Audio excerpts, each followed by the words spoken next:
for the unilateral dialogue, that we don't have this sort of mechanism to discuss Taiwan issue in the region. Well, I understand that China will definitely reject that idea, because any attempts to bring Taiwan issue or to internationalize Taiwan issue would be a major drawbacks for any Southeast Asian countries, especially for their economic ties with China. However, I think there are still some option that we could do as Southeast Asian countries in dealing with the cross-strait tension. The first one, I think, if we look at to our regional institution, ASEAN, currently we have the ASEAN Humanitarian Center.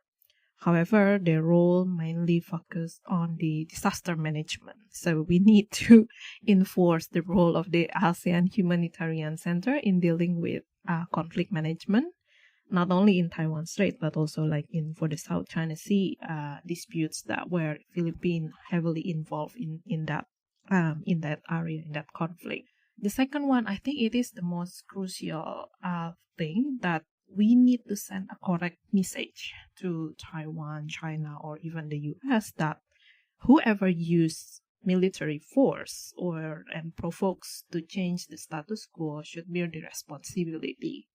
I think dialogue mechanism, not only within ASEAN about cross-strait relation, but also maybe track to dialogue with Taiwan.